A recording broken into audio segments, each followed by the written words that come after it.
This is Frank Consella with the Crested Butte is Home podcast, and my guest this week grew up in Orvis Hot Springs outside of Ridgway, Colorado, and straight after high school, she fulfilled her dream of becoming a pilot, and today she is a flight instructor, among other things. So if you've ever considered getting your pilot's license or just thought about maybe taking a scenic flight around Crested Butte, this is the one you want to listen to. So enjoy this episode with Tanith Martinez.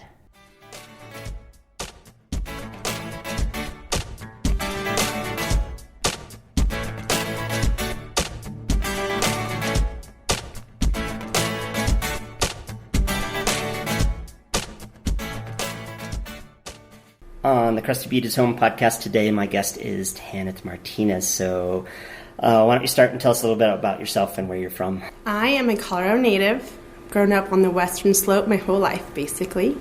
I'm from the Ouray, Ridgway area. Cool. Yeah.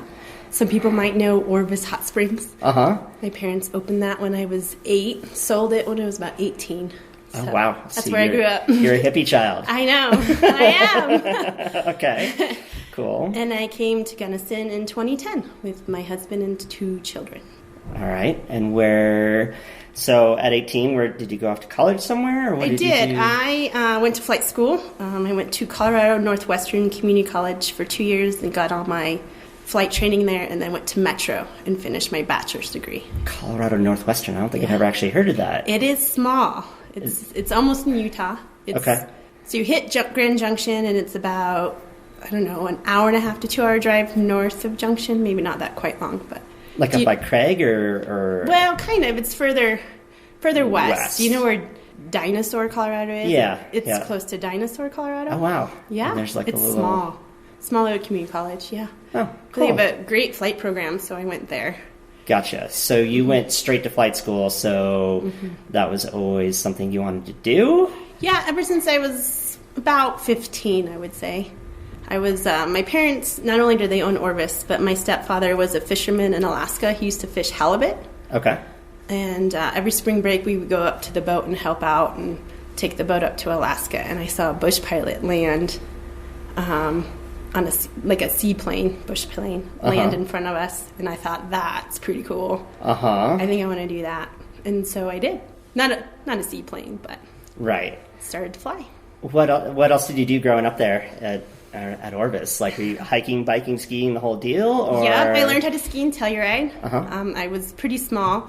Some people may know the ski area, Geneva Basin, way back in the day. I actually skied Geneva Basin when I was a kid one day. Right. But before my family moved to the Ridgway area, I actually started at Geneva Basin before it closed. I remember being 3 starting there. Wow. Yeah. Really cool. It is cool. I was pretty independent. I remember on the tow ropes that was the hardest part, was really the tow rope, not skiing. But yeah, trying there. And then, Telluride is where I continued to ski thereafter. And is that, you were like 3, so were you like growing up in the Denver area or something? Or? It's another, like Shawnee. It's a little small town. That we all pass on 285 on our way to... Like Bailey area. Yeah. Okay. That was until I was about 8, and then my family opened Orvis Hot Springs, and been there ever since, that area. Gotcha. Until I went to school, of course. Was the pass, which pass is that? Kenosha? Yeah. Or not Kenosha, but the one that would go to Geneva Basin. Why am I spacing? Grinnell Pass. Was that open in the winter so you could drive up and over that way, or did you have to go all the way back and around? No, we would hit Grant and hit it from that side. So not the Georgetown side, but the Grant side. So Gotcha. I don't know if you know where. That's another little blip on 285. Okay. Of like 2 stores and a restaurant. Yeah, exactly. But beef jerky and stuff. Exactly, yes. But we would go that way. Okay. Gotcha. So what exactly was it? Let's go back to the aviation stuff. So what exactly was intrigued you so much when you saw this bush pilot land and decided that that's something you wanted to get into? Well, where we were located was a place you can only get to either by airplane or boat. And so the fact that he got so remote, I thought that was pretty cool. All the different places you can go in an airplane that you couldn't get to very easily any other means. So yeah. And then plus I just kind of thought it was really badass. Yeah. Kind of thought that's kind of my style. I would like to do that. And we were in a remote hot springs, kind of weird, right? My parents with their hot springs. We were in this hot springs in the middle of nowhere. And they were actually coming to soak as well. That's why this plane landed. That's why the plane landed So there. it wasn't actually the halibut fishing, it was if there was a spring there, that's why. Yeah, we were on the boat to go halibut fishing, stopped off at a hot spring. Okay. We're soaking, having a good time. Bush pilot decided to join the fun, landed. Gotcha. And that's where I saw that. And I thought, that looks like fun. Okay. And my goal was to actually go back to Alaska and be a bush pilot. Didn't quite make it. I met a boy. Okay. All right. I'm like, all right, well, we have to work that in. Okay, right, so that's why. Okay, so you go up to Northwest Colorado, and so how, like, what is that degree like? What were you learning? So I start with, like, what most students learn with a private pilot rating. And then you just keep working up towards your flight instructor. Okay. So you get all flight training done in about 2 years. And then they give you the option of staying there for 1 year to flight instruct, which hours is just as important as a degree in aviation. So you build your hours teaching other students how to fly in hopes you have enough hours then to move on to the next level of some operation. And then if it is an airline, eventually work your way up to that point. But yeah, it's 2 years of flying. You start with your private, you go to instrument, and then commercial. I even got my multi-engine aircraft certificate there. So that was all like from 18 to 20? So I started teaching at 20, yeah. Wow, really? Yeah. I was young. And then because I had all my flying done, it was really nice when I went to Metro. I was done with all my flight training, and so I was able to obtain my bachelor's degree while teaching my peers that I was going to school with, because they were still working on their ratings, and I had that done and about 500 hours under my belt as well. Okay. So it was kind of nice. So what did the degree at Metro do that you didn't already have, I guess? Just gave me that bachelor's title, in all honesty, for employment. Say I have a bachelor's degree in aerospace science. Okay. So right off the bat, you were teaching other people how to fly? Pretty much, yeah. After 2 years of learning myself. But that's a pretty natural progression in the world of aviation. A lot of people start as a flight instructor, or they like tow banners, or maybe do like jump programs where they fly the jumpers out who want to skydive. So you do kind of small operations to start building your hours. And then when you hit a certain point, then you can start applying at other aviation places, just depending on what you want and what their minimums are. If that makes any sense. Yeah. So that's all right. So that's like kind of a typical way to go. It is. So, Yep. There's so many different ways I want to go. Okay. So let's start with this. So you now own a company. So maybe just start talking about that and the different services that you have. We'll start there. Yes. I bought my own airplane about 3 years ago. I have a Cessna 182, and so I teach out of that. Start from initial training for those who've never flown before, or those that have flown and just need to get some recurrent training and just get back in the air. I also do Scenic Tours and other air services like aerial photography or videography. I don't know if I said that right.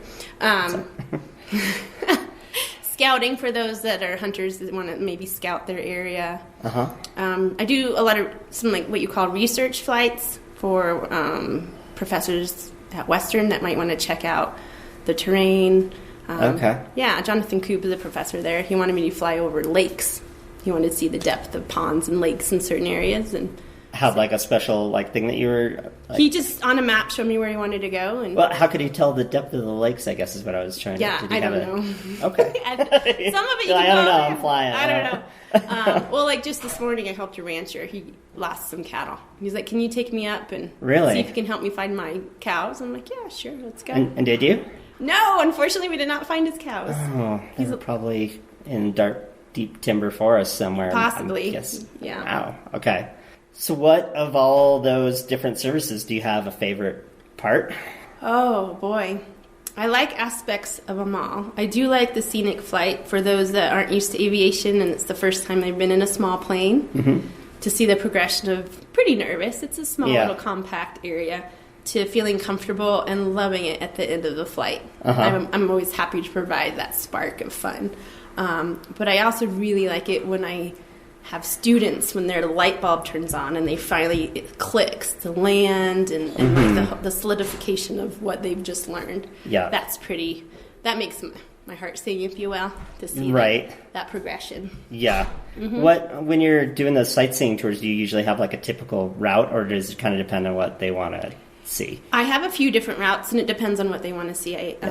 Both routes include the mountains around Crested Butte, because that's kind of a give-me, that's a must. Yeah. But it is west towards the Fossil Ridge Wilderness in Taylor, or I'll hit Crested Butte and go more west, where you can see the Black Canyon and then Blue Mesa. It kind of and the West Elk Wilderness. It just depends on what you want. And can you get like down into like Lake City in the northern part of the San Juans pretty easy, or not? No, I am restricted mileage. I'm required to stay within a 25 nautical mile range with a scenic flight. Oh, okay. Which is basically Gothic to the north of the Crested Butte. From the airport in Gunnison, basically. Yeah. Oh, okay. So I am restricted. Students, I'm not crazy enough. I'm not on aerial photography flights either, because that's more business. But if it's more passenger related, like a scenic flight, I am restricted. Okay. That's all scenic flight operations. Okay, gotcha. So we talked earlier about you grew up skiing and stuff like that, and I'm assuming hiking, maybe mountain biking. I don't know. Mountain biking has been new since I moved to Gunnison, but I do it now. Okay.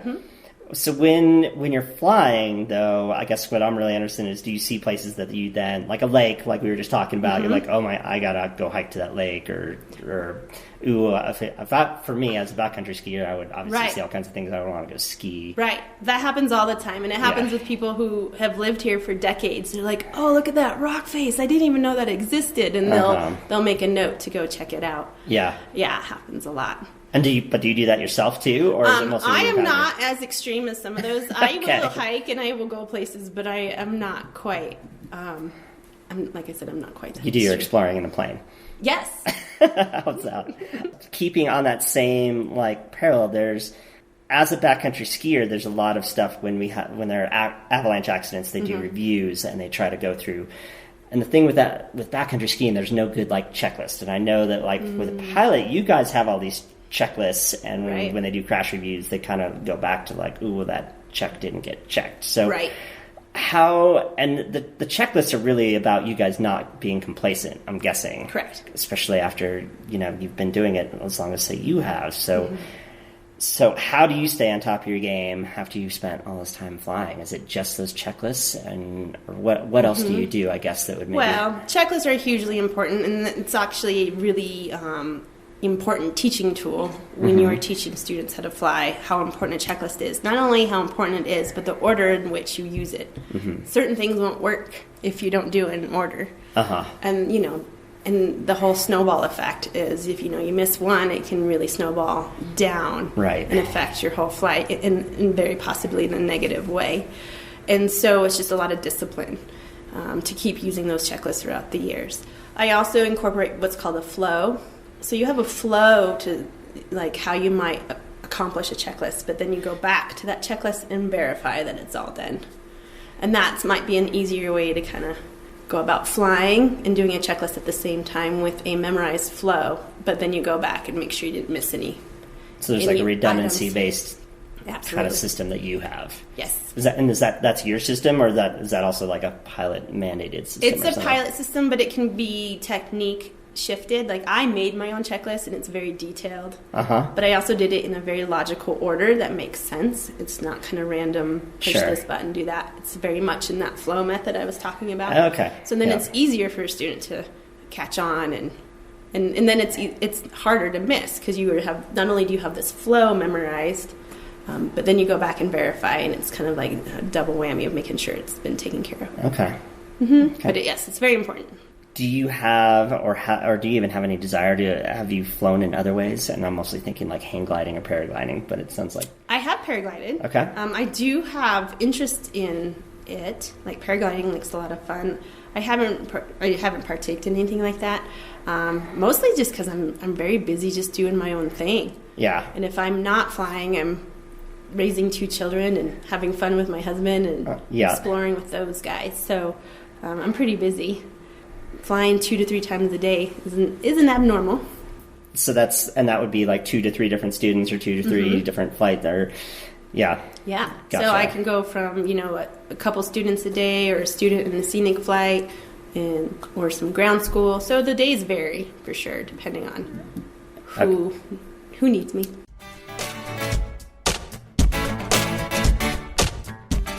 In this week's Crested Butte Real Estate Minute, since we're talking about flying, I thought we would talk about Buckhorn Ranch. And this neighborhood is about 3 miles from Crested Butte, and it's really been taking off lately with a lot of new homes going in, but there's also a lot of vacant land still available there. Some of that vacant land is adjacent to the private airstrip, which is there at Buckhorn Ranch, so you can have a hangar and fly in and out of your Crested Butte home. If you are interested in that, you can check out CrestedButteRealEstateAgent.com, go to the property tab, go to neighborhoods, and go to Buckhorn Ranch. There's more information there, including current listings at Buckhorn Ranch. Or you can just call me, Freight Consella, at 970-596-7990, or my contact page is there as well. And let's go ahead and get back to the interview with Tanith.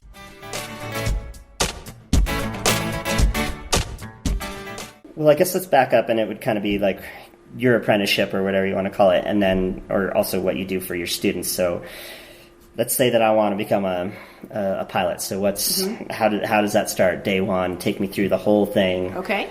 The first thing I do with anyone who's interested in learning how to fly is I do what's called a discovery flight, where we take an hour flight, and I just kind of introduce the basics and the fundamentals of flying. I make the students take off, they fly, they really get a feeling of what the aircraft is all about. On day one, they're flying. They're holding it. Okay. They're flying day one, and making sure that we fit as a student and teacher. I want to make sure that my style is going to be conducive to their learning, which that's important too. Yeah, you definitely want a place where you can learn.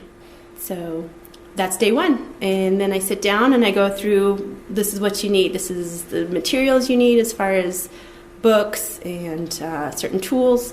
And then, of course, aviation takes time and it's expensive. So time and money are definitely things that you need to learn how to fly. Yeah. So how much time? So that's student-based. It depends on how much a student can give me. I would like students to fly 2 to 3 times a week. And really? Yeah, and hit the books hard. If they can do that, because there's an online curriculum as well on top of the ground school that I do. So if they can fly 2 to 3 times a week and study hard, you can get your private in 6 months. Okay. But the average has been closer to a year with students, and that's mostly because, they're in college, or, I've had a couple high school students, and they have outside stuff going on, so it's taking longer, which is fine. But the more often you fly, the more you retain. The more you retain, the quicker you're done. The quicker you're done, the cheaper it is. Okay.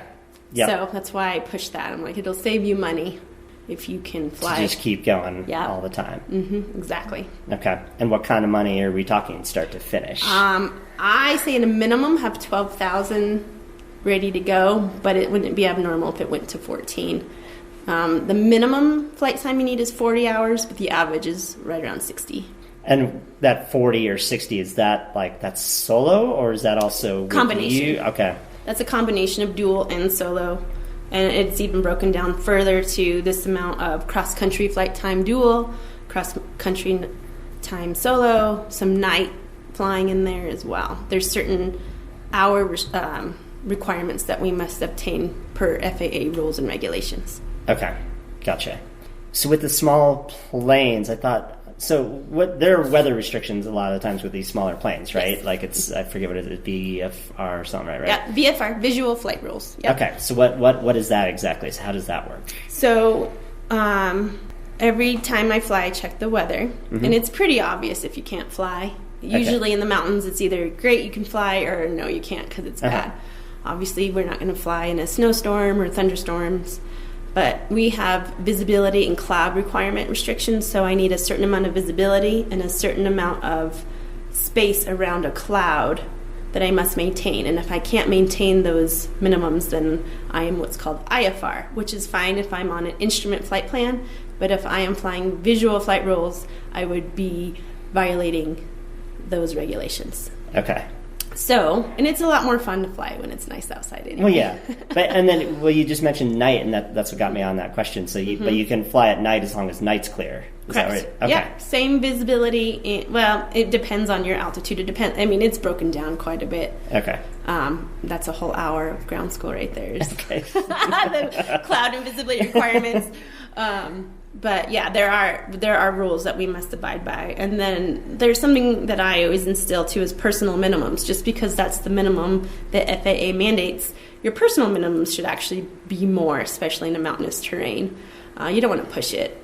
Definitely don't want to push it in the mountainous terrain. That's how people get in trouble. And I was just going to ask, so what are the challenges of being based in Gunnison versus, say, if you had been based in, I don't know, Kansas or... Kansas, it's flat. There's not a lot to run into. Right. So air works very similar to water.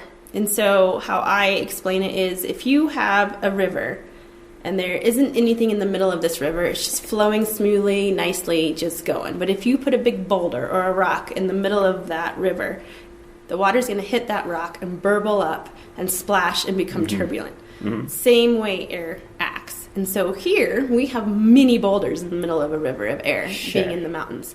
So you get a lot of micro weather systems. And so you get updrafts, downdrafts, mountain wave activity, rotor clouds, different things that if you're not paying attention, you can get caught in. Uh-huh. And the stronger the river, which we call winds aloft, the strength of how fast the winds are flowing through the air will make those weather phenomena worse, like a bigger downdraft or more turbulence, and that can be dangerous in the mountains. So we check our weather, and we check what's called winds aloft and a lot of other various aspects as well to make sure that we are making a proper go, no-go decision to fly or not. And when you're flying, what's your usual altitude like on, say, one of these flights? Like, are you at 15, so there's no way you're going to hit even a 14er? No. Or are you... With students, when we're practicing maneuvers, I'm at 10,500, but I'm usually flying in a valley. Okay. Ohio Creek Valley is the one I tend to fly up and down just because it's nice and wide, and if I have an emergency, there's fields to land in. Okay. When I fly my Scenic Tours, I go up to 12,500 for just a little bit, but I am right at the peak level, especially for scenic flights. It's a little more fun. There is oxygen requirements, so I have to make sure I stay below 14,000. I don't have portable oxygen in my airplane. Okay. If I did, then I can go above 14,000, but I don't have that oxygen, and as soon as I hit 14,000, the pilot is required to use that. And since really? Interesting. Yeah, and I know I really haven't needed it. When I do fly in the 14ers, I just make sure it's a calm, clear day with high pressure system where I don't have to go that high. And I just make sure I fly carefully and appropriately through the mountain terrain. The valley, over the passes, I guess. Just or hitting the ridges correctly, Yeah. Mm-hmm. Oh. So there are a lot of different ways to be a pilot. So why have you chosen this path versus, commercial jets or all these other things that you could do as a pilot? Because I wanted to live in Gunnison. Okay. It's really hard to be a pilot and live in a rural mountain town. You can do it. There's lots of pilots that live in Crested Butte that fly for SkyWest or United or whatnot, but they have to commute and they're away from home quite a bit. So it's a different kind of lifestyle. So you can do it, but you're going to have... you're going to be gone. You're going to have some sacrifices. And I'm spoiled. I didn't want to do that. So I wanted to be home all the time in my wonderful community and fly at the same time. So my sacrifice was, I'm going to stay as a flight instructor and not fly those big, fancy, pretty jets. But I don't regret it for a minute because I actually, I get to fly in, amazing terrain. I'm not up high just kind of pushing a button. Over the top, yeah. I'm actually flying every day. And, you can't beat it. It's the best. Speaking of pushing buttons, how automated is your plane versus we keep hearing about the the Boeing Max that's grounded because of all the computer systems or whatever. Right. So is yours completely mechanical? Or yes, it is manual. I have lights that are electronic and my flaps are electric, but no, I'm flying the plane. There isn't a computer that will override. There's no button I push. I don't. Some even little airplanes might have autopilot. I do not in my plane. Okay. So no, it's all me. Gotcha. Or the I assumed that, but yeah. Yeah, but there's some little planes that do have autopilot, which is slightly, they'll maintain a heading and altitude. Yeah. But I don't have that. Gotcha. Well, I guess let's go back to cost. So now if you have your pilot's license, and now if you want to get a plane, and let's just, I don't, what's the range of a good plane anyway? That varies on a lot. One, what type of plane do you want? You know, the age, the avionics, which is the radios, and do you want a GPS? And oh my goodness, you can start as low as 50 up to, you know, the hundreds of thousands. Okay, so that is bare minimum of 50, though, to get a decent plane that won't kill you.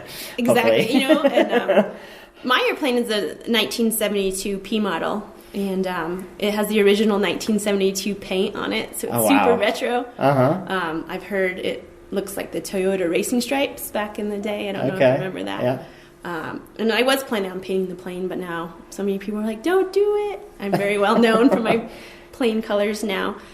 And so all planes need something. So when I bought my plane, I made sure it was a good engine. You know, there was nothing wrong mechanically. It had great avionics, because that's very expensive to replace radios and navigation equipment in the airplane. The only thing it technically needed was a paint job. And I'm like, you know what? I can fly the plane just fine without a brand new paint job. There's a lot of pretty airplanes out there that need upgrades on radios and avionics or a new engine, and I didn't want to get into that. I didn't want to get there, because then I might not fly. So, I might need a new paint job, but it flies beautifully. Nice. Very cool. So, if you, what would it take? So, if you wanted to fly to Denver, say, for the weekend, how does that work? How do you, like, fly and land at an airport and then park your plane? Like, what are the logistics of that? I've always been curious on how that works. There's actually quite a few little airports around. If I wanted to fly to Denver, I wouldn't go to DIA. I can go to Centennial or Front Range Airport or Jeffco. And you can, all airports are different on what's called FBO, fixed base operator. Some charge to park your airplane overnight. Some are free. Some just want you to fuel it up. To hangar it, which means put it indoors or inside a big aviation hangar, that costs a little bit more. And then you can either rent a car or... So it's basically that simple. It is. I actually just went to Granby for a, not family reunion, but a family get-together, and I just flew to Granby, parked it, it was free, tied it down, got picked up by my family, and went and hung out in Granby and Winter Park for a weekend. Wow. And when the family was done, I was like, all right, let's go, kids. Hopped in the plane and flew home. That's really, really awesome. Yeah, it's a lot of fun. Nice. An hour flight versus a 4-hour drive. Heck yeah, I was going to say. I mean, and a really pretty flight, I'm sure, too. Yeah. You flew right over Aspen and Breckenridge and saw all the ski areas. That was kind of fun. Awesome. It's a different perspective for sure. We'll start to wrap it up. And you mentioned you wanted to live in Gunnison, but I guess I never really asked why Gunnison, or was this... Well, it was an accident, really. Gunnison was just supposed to be a transition. My husband got a job at Western, and he was going to work there for a few years, and then we were going to move on, but we ended up falling in love with it. And I'm from a small town, as I mentioned, being from Ouray, and I met the community here was just great. We've tried to leave Gunnison twice and came back each time, so it wasn't working, and it's, as a family, we're just really thriving, and so I want to stay here. So what, I guess, so what was the timeline then? So you went to Metro, and then how did you end up in Gunnison? I guess that's what. So I lived in Denver for about 10 years after graduating. Oh, okay. So that was all like flight instructing mostly? Yeah. Then, unfortunately, when I was in school, 9/11 hit, and then after that was the recession. And the first thing to usually go during a recession is aviation, because it's a luxury. Sure. So it was a very hard industry at that time. And the Air Force Academy was looking for flight instructors. And I was just happy to have a job that paid flying, not doing something else. I was like, heck yeah. So I went and taught at the Air Force Academy for a few years. And then DOS Aviation started a program with the Air Force in general. So all Air Force graduates from the Academy plus ROTC graduates all go to this program to learn how to fly. And so I did that for another couple of years. So were you living in Colorado Springs then for that time? No, I actually was living in Denver and commuted. Oof. Blah, I know. It was horrendous. And then when the program moved to Pueblo, I had family that lived there, so I'd stay a couple nights a week there to make it better. But we just bought our house in Denver, not foreseeing how it was going to change. Yeah. And so when my husband was offered a position at Western, I had a 2-year-old. I was really sick of the commute. It was making me very unhappy. Yeah. I loved my job, loved it, but I was ready for a change. Sure. And so we moved to Gunnison, and I took a break from aviation for a little bit, had another kid. Okay. My husband has since moved on from Western and opened his own business as well. And we're doing great and don't want to go anywhere. Gotcha. Yeah. What does he do? He's a consultant. He opened his own consulting firm. He consults for higher education. Oh, okay. Yeah. Cool. Well, I guess that was always going to be one of my questions, was why you still choose to make Gunnison your home, but it sounds like, it's just the community and everything else. Yeah, probably what everyone else says. Yeah. Definitely found our niche and couldn't be happier. I mean, yeah. How many other flight instructors are there down there? Are there? It's just me. I do have that. a couple other flight instructors that help me out when I need it. Like if I have a student that's kind of hitting a plateau and I can't break through, sometimes they just need a different perspective, different technique. Okay. So I have 2 guys that I can call up and help out, which is nice. Yeah. I do miss that, being solo. I'm used to a big group of flight instructors where we can bounce ideas and have conversation and some camaraderie. Right. So I do miss that. So I'm happy that I do have a couple other guys I can talk to if I'm needing some advice or. I would think that's kind of a small knit group anyway. And it there's is probably yes. people that you talk to in all the other small airports on the Western Slope. I would think that you bounce ideas like you were saying. Absolutely. Yeah. Sometimes we just need, just a different thought, because everyone learns differently, and you need to be able to craft that around your student. Yeah. Yeah. Yeah. Well, what is your business's name, and where can people learn more about you? Or Right. It's On the Fly Aviation, and it's on the fly-aviation.com is my website. I don't advertise, so I know that's kind of silly. It sounds like you're busy. Anyway, I am busy. It's growing organically just by word of mouth. Yeah. But calling the Ab Flight building, which is the local FBO, they have my information there as well. Gotcha. Yeah. And that's where people could go if they want to do a scenic flight or become especially a pilot. Right when the leaves are starting to change, so it's a good time to check it out. That would be a really cool time, yeah. Yeah, I know some really awesome pockets that we fly over. That you can't see from a hiking trail as easily. Easily, yes. Yeah. Well, is there something I should have asked that I didn't, because I don't know that much about this, that you want to talk about or anything?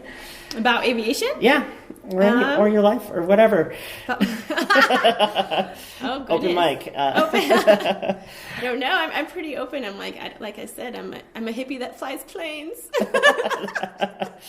That's pretty cool. That's really cool. Well, last question. Who else should I interview? I was wondering if you've talked to Kathleen Curry yet. No. She owns Antique Ranch in Gunnison, but her husband owns a ranch outside of Gunnison, and she was a state representative at one time. Yeah. Yeah. That's why the name's familiar. Yeah. Yep. She's super involved with the community. Great gal. Awesome. And super intelligent. I think she would be great. No, that would be really, really good. Well, thanks so much. This is super interesting to me. I was telling people when I was going to interview, I was like, I should have been a pilot. Like, yeah, well, come on down. We'll go on I know. I'm like, I wonder if I could do a midlife change. But but no, like when I was a kid, like I was like the kid who was always like by the little balsa, like, rubber band dealios, and I would spend hours just flying those things around. Well, it's never too late. That's true. Yeah. No, I remember. I've had a student that was 70 years old. So. Yeah. No, I'm well under that. But